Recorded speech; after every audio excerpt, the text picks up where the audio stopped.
Mas a gente lembra dessa primeira apresentação, que foi para ilustrar o lançamento do livro da Marília Barbosa sobre o Lupécio, que foi a primeira vez que a gente consolidou, assim, né, como uma formação, pegamos e ensaiamos um show especificamente. Mas foi a partir do projeto Bandolim Brasileiro e da gravação desse primeiro CD que a gente decidiu levar o grupo para frente.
Lupécio foi o primeiro bandolinista brasileiro realmente de notoriedade mesmo, né? Que ele trouxe o bandolim para um contexto de instrumento solista, né?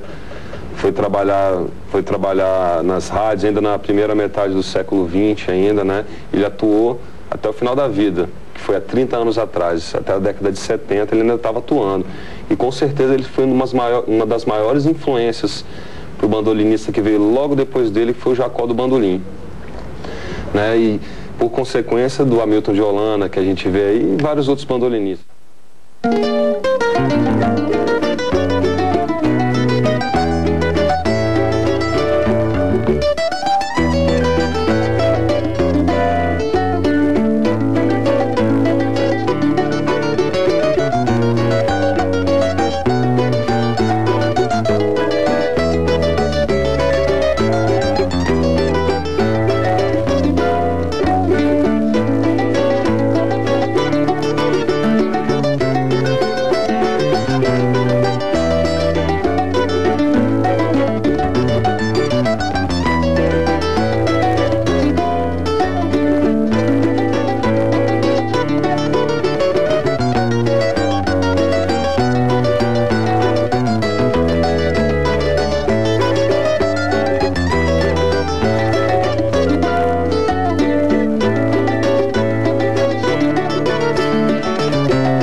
Escola do bandolim brasileiro, com certeza, né? Tinha que ser homenageado e relembrado, porque é uma questão de responsabilidade musical e cultural estar lembrando do Lupécio. Ele viveu no Recife, foi para o Rio de Janeiro trabalhar nas rádios e tudo.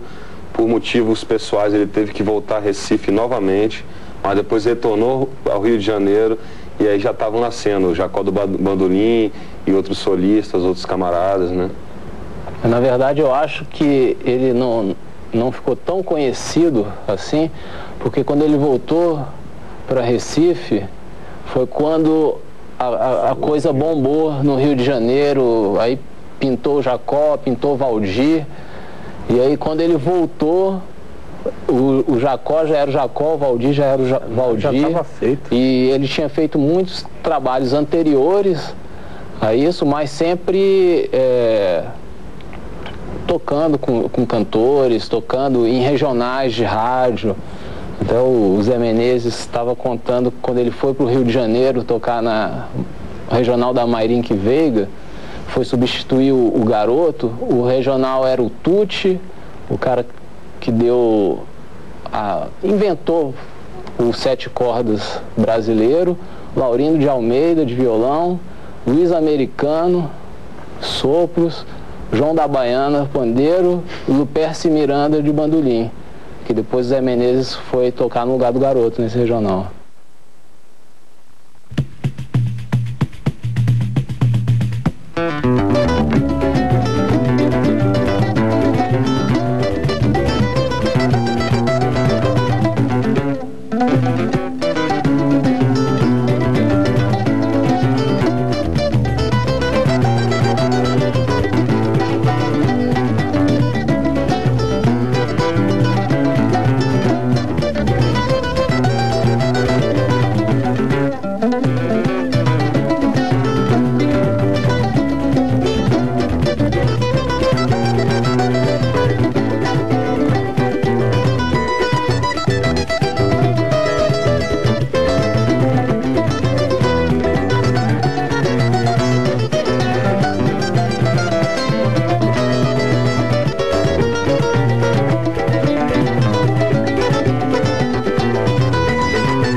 Guto de Holanda, né? Então o bandolim sempre foi um som forte na minha vida, né? Apesar, assim, do pouco tempo que eu tenho de música, mas eu convivi com o Rossini, toquei com ele, várias rodas de choro. Joel Nascimento, que também vai ser um bandolinista que a gente vai gravar, também já toquei com ele, assim, adoro o Joel, o som dele, assim, não existe sonoridade de bandolim, assim, que chegue na do Joel. O Joel Nascimento tem é muito característico o som dele no bandolim. Na hora que bota o disco, começou, você já identifica na hora que é o Joel. Tem um som muito bonito mesmo. Então, assim, e outros bandolinistas também, a gente tem a intenção de gravar o Cincinato Simões, que foi um grande bandolinista brasileiro, praticamente desconhecido, morreu aqui em Brasília entre agosto e setembro de 2006 e ninguém ficou sabendo de nada. Então, eu acho que a gente tem que trazer essas composições dessas pessoas à tona, né? E principalmente hoje com a Escola Brasileira de Choro Rafael Rabelo aqui em Brasília, a Escola Portátil no Rio de Janeiro, que tem jovens procurando o choro. Então a gente tem que tentar buscar essas composições para mostrar a origem.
A coisa do bandolim comigo aconteceu mais ou menos há 11 anos atrás.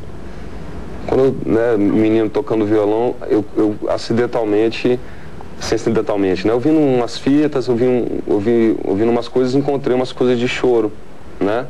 Comecei a ouvir aquilo e falei, como é que faz para tocar isso? Fiquei querendo ir atrás para tentar descobrir como é que isso acontecia, né?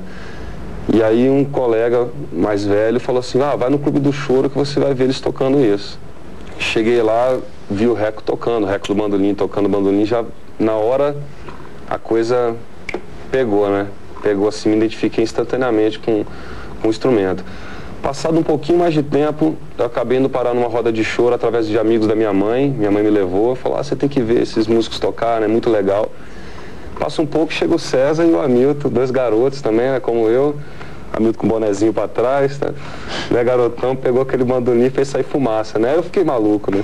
Eu ainda era professor de inglês na época, peguei o primeiro salário que saiu logo depois disso, né?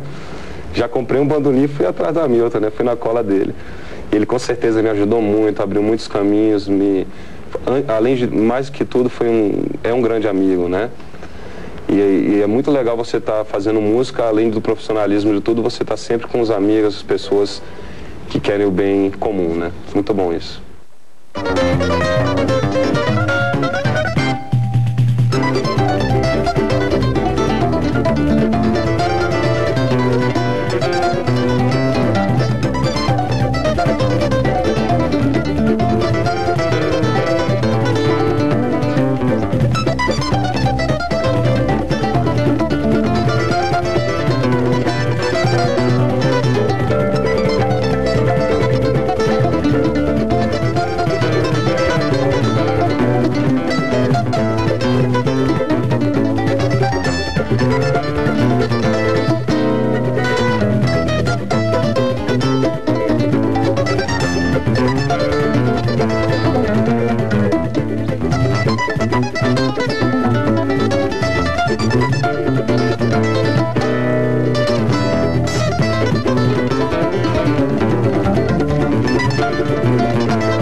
Estudei vários outros instrumentos, mas não cheguei a me identificar demais a ponto de querer continuar, né, com esse instrumento e fazer outras coisas.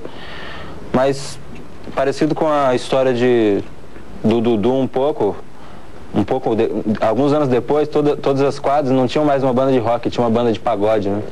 Então comecei a brincar com esse negócio de tocar pagode. Primeiro eu tocava percussão e depois fui experimentar o cavaquinho, né? Depois disso, começando com pagode, aí eu relembrei meus conhecimentos de música e também as minhas sensações musicais e tudo, e comecei a mudar um pouco do pagode, ouvindo um pouco mais de samba, aquela coisa um pouco mais anterior ao próprio fenômeno do pagode, assim, né, dos anos 90. E a partir daí eu conheci o choro também, conheci alguns amigos, e por sorte meu irmão André tocava na banda Dois de Ouro, né, no grupo Dois de Ouro, que é o grupo do César e do Hamilton. E ele me indicou para ter aula com o Rogério Caetano. Na época foi meu professor. Além disso eu estudei sozinho também, fiz alguns cursos e tudo mais. Mas com certeza o maior aprendizado musical, principalmente na área do choro, foi e é quando você está junto com os amigos, junto na roda de choro, né? Onde você apanha, aprende, se vira, cai e tudo mais, mas sempre levanta e continua estudando. E todas as pessoas que estão aqui nesse trabalho, Valerinho, Dudu e César, todos eles contribuíram também. Eu acho que Aqui está todo mundo mutuamente se ajudando sempre, né, e trocando experiência.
regenera, né, as pessoas. O choro regenera as pessoas, é verdade.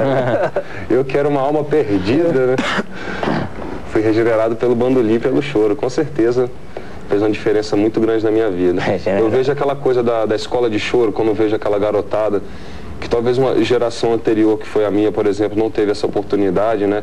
Que era mais aquela coisa de rock and roll anos 80, né?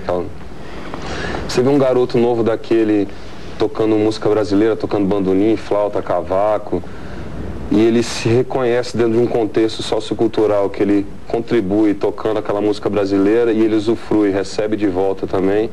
Eu acho que isso sim é inclusão social, pode ser através da música, pode ser através do esporte, mas a partir do momento que o indivíduo tem a consciência de brasilidade dele, no contexto no qual ele contribui e usufrui, ele sente parte de alguma coisa, né? Então acho que é por aí a saída desse desespero que, né, tanta gente vive aí de exclusão, de perder as referências, daí que gera violência, que gera, né, a falta de responsabilidade com a vida e com o próximo. Mas se o cara está dentro de um contexto que ele se reconhece como brasileiro, como cidadão, só daí a gente pode começar a falar em inclusão e cidadania.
realmente para música mesmo, para começar a tocar realmente, foi o meu tio, que é o Cunca, que é um surdista, que a gente tem um trabalho junto, que é o grupo Samba Choro.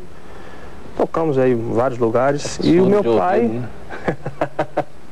E o meu pai, que é eu tenho o mesmo nome dele, né, que é o Valério, ele foi um dos fundadores do Clube do Choro de Brasília. Você vê como a história se funde, né?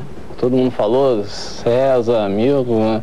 O pai do Valerinho, o Valério, que mora hoje em Maceió, foi ele que, quando eu e meu irmão começamos a tocar, chegou pro meu pai e falou, não, você precisa comprar uns instrumentos bons para esses meninos.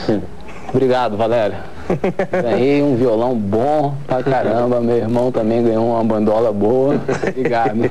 Além disso, lembrando dessa interseção toda de família, o meu pai, Ricardo, na época que ele trabalhava na Funarte e fazia programação musical, outro dia desse me lembrou que quando Hamilton e César eram pequenos e tocavam, né, faziam o duo Dois de Ouro, ele também lá dentro da pauta, ele fez questão de colocar os dois, então ele conheceu os dois nessa época. Depois meu irmão tocou, e aí vai todo mundo se cruzando. Eu morava na mesma quadra do Valerinho. Outro que andava muito com o pai do Valério, do que era grande parceiro do pai do Valério, que é fundamental na formação musical em Brasília, é o Alencar Soares, Alencar Sete Cordas, né, que a gente tem que lembrar dele, porque ele foi professor de todos aí. De todos. Né, foi professor de todo mundo, inclusive da galera que veio antes da gente, entendeu?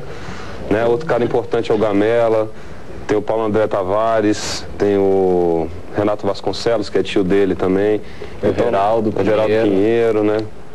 Então, tem que lembrar desses camaradas aí que já formaram gerações anteriores à nossa, formaram a gente e estão formando a molecada que está vindo aí. É uma história que no final é tudo uma interseção, né? Uma grande família. Né? Só funciona por isso, né? Porque tá todo mundo perto, eu acho. Acho que isso é uma das justificativas também para a própria música em Brasília funcionar tão bem, assim, que as pessoas sempre se conhecem, assim, vão aos mesmos lugares. É uma cidade que não é tão grande, assim. E se vieram músicos para cá, obviamente, vão crescer músicos daqui também, né?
pai sempre tocou, né?